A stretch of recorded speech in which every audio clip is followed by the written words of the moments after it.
Welcome to today's episode of the Arena Sports Show with me, your host, Helge Schutz. In today's show, I bring you some rugby. We've got cricket and boxing, amongst others. But let's kick off with rugby. And Trustco United finally became the Premier League champions when they beat FNB Wanderers 30-29 in a thrilling final on Saturday. Well, after the game, I spoke to the coach of United, Robbie Dixon, as well as the assistant coach of Wanderers, Daryl de la Harpe. So let's take a look. No, obviously I'm elated. It's just nice to see hard work paying off. These guys have really put their bodies on the line this year. We've spent so much time on the field. You know, the young team, I said last year that we will win a final. I didn't give a timeline, but just super proud of the boys. Right, well, it went right down to the wire. That last kick by Renier Bernardi got you the win, but he missed quite a few earlier, so did you think it would go over? Well, we back our players. We know what they can do, so we just keep backing them. We just keep backing our boys, whether it's line-out throws, whether it's scrums, whether it's tackles, whether it's leadership. We just keep backing the boys. Right. And Robbie, this is the first time now in 4 years I think you've won the title. So what does this mean for United Rugby Club? Yes, we're coming from where we were a year and a half ago with a very young squad. I think the average age in the squad is still 23, 24. I've got 19 years old guys in the team, so it means a tremendous amount of much to us. I'm a bit speechless. Coming from where we were, this is very special for us. Okay, well, enjoy the celebrations. We will, thank you. Yeah, well, I think we're our only worst enemy. We left a lot of points out there. I think defensively we did very well. We scored some brilliant tries. The guys really did everything out there. But once again, we played against ourselves. Last penalty was down to them. On to next year. Right, your camp looks very sad. What's the feeling like there? Yeah, the boys are really sad just because we feel we weren't outplayed. They just kicked a couple of balls over and we couldn't. But that's the game. We're not playing with the round ball. They took their chances. I think collectively as a whole, for this whole year, it's only our second loss. For the whole year, we've got a young team, only 5 guys played last in the final. So development-wise, I think the club's in a good place. It's hurting, but it should hurt if it means something to you. Wise words there by Daryl de la Harpe, and good luck to them next year. Well, the Reserve League final was just as exciting, with Grootfontein beating Kudus 42-40 to take the title. After that game, I spoke to Grootfontein winger Gerard Weino. Let's hear what he had to say. It was so exciting. Last semis, we were already confident that we are going to take this back home, and we came up and did our work in our part. I remember I interviewed you in the semis and you said the cup is going to Grootfontein. Yes. And so it happened. It happened because I was confident in our team, our fitness, our conditioning, everything is up there. So we are way confident. Fantastic. So tell me, what will this mean for rugby in Grootfontein in the north? We are going to plan on aiming for more sponsors and try to open a 3rd team so that we'll start in the 1st division next year. And how do you think you can do in the 1st division? Excuse me? How can you do in the Premier League next year, do you think? Premier League, I'm sure we're going to go to the finals. So we'll put in the work and push harder. And well done to Grootfontein. Well, we're still on rugby, and FNB Unam won the women's title when they thrashed Trustco United 47-3 in the final on Saturday. The winger of Unam, Yvonne Cooper, was the star of the show, scoring 5 tries. And after the game, I spoke to her as well as to United captain Geraldine Lowe. So let's hear what they had to say. I feel very good because they were talking on Instagram, United will win, and they were talking on the result. Then we just showed today the better team is going to win. Yes.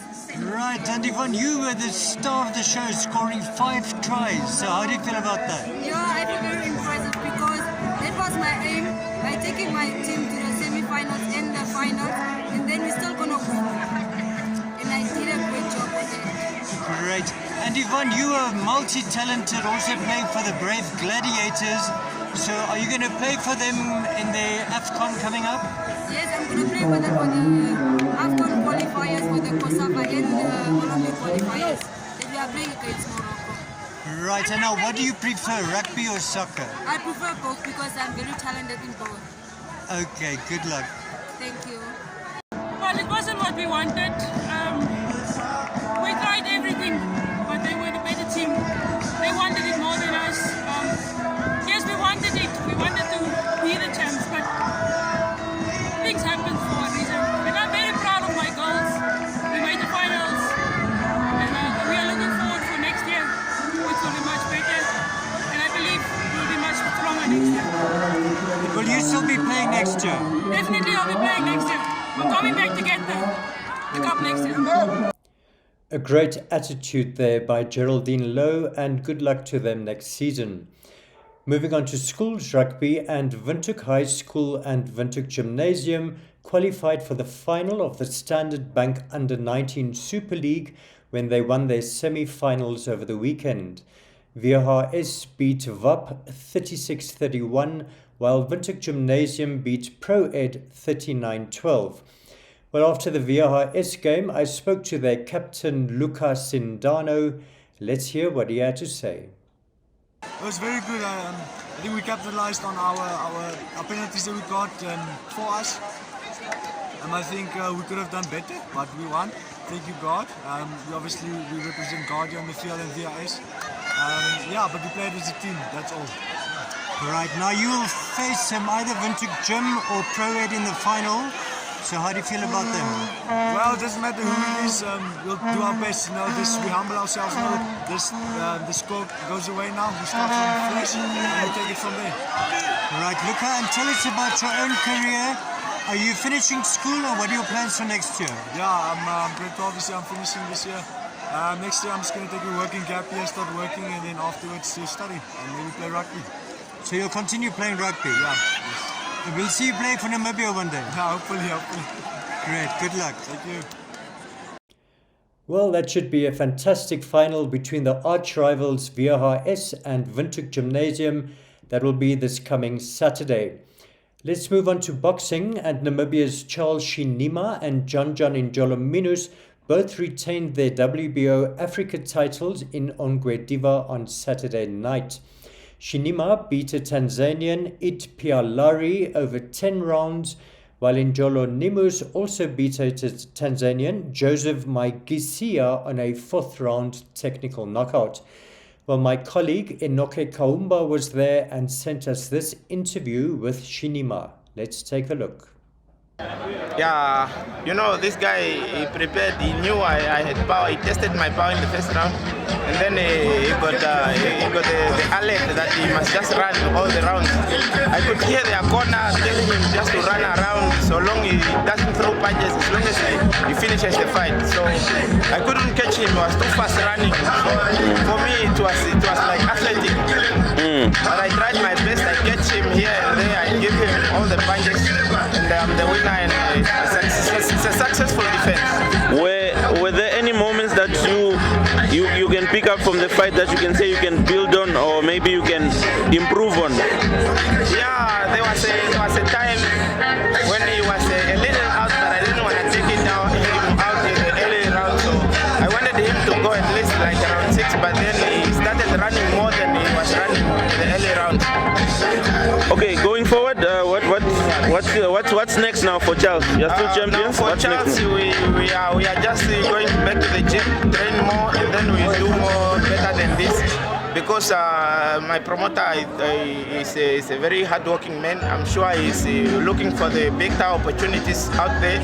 So I'm waiting for any opportunity that I get to either defend or to challenge a bigger title than. Okay, congratulations and good luck moving on. And with those victories, Njolonimus and Shinima are both still unbeaten after 17 professional fights. So let's see how far they can go. Moving on to cricket now, and the Pupkewitz Motors Sports Centre was inaugurated on Friday, where I spoke to the owner and former Namibian national player Craig Williams. Let's hear what he had to say. Well, that's an extremely exciting day for us. We've been in operation for approximately 3 years, and we've always looked for a naming partner for our building and for our academy. So yeah, we're extremely proud to announce that Pupkewitz Motors have named the sports centre, so it's Pupkewitz Motors Sports Centre, and then our academy is now called the Pupkewitz Toyota Cricket Academy. So with the sponsorship and with their input, it just helps us be able to make this facility even better than what it was. It's a great place for families, for the for the community. So Pupkewitz Motors have really jumped on board here and helped out.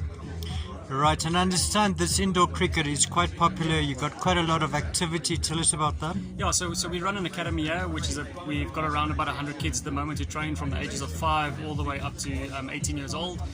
We've also launched tonight, will be the first one, but women and girls get to train in the facility for free now from 4 to 6. So that's part of the Pupkewitz Motors corporate and social responsibility that they're involved in. And then we play action cricket. We've got a corporate league running. 15 teams are currently competing against each other. It's guys from businesses who don't really get the opportunity to play cricket, so they get to come here, play a game of cricket, and that's been a great success for us as well. Right, and tell us a bit about the youngsters and the talent. Do you think they're future national players here? Yes, definitely. So our dream is to help Namibia, obviously, to grow players for them. We can't wait for the first 5-year-old who's been in our academy for 15 years and he represents Namibia one day. So that is the dream. We have got a couple of our players have just represented Namibia at under 19 level. They've just qualified for the World Cup next year. So this academy of ours and the sports centre is sort of a stepping stone for Namibian cricketers. Well, good luck to Craig. We're still on cricket, and I caught up with Namibian pace bowler Ruben Trimpelman, who recently played in an international T20 tournament in Canada for the Vancouver Knights. Let's hear what he had to say about that experience. It was a fantastic experience, really enjoyed it. The team did well, we ended up third. It's a great opportunity just for the Namibian boys, myself, JJ, Farah, Jan and Bernard went over, and it's a learning curve, get quite familiar to the conditions in Canada, which is nice, and giving information. That's always important, being prepared going forward. Right, and as you mentioned, quite a few other Namibians also playing there. So how are the Namibians doing overseas, would you say? Yeah, well, numbers are improving, so it's a big positive for us as a team.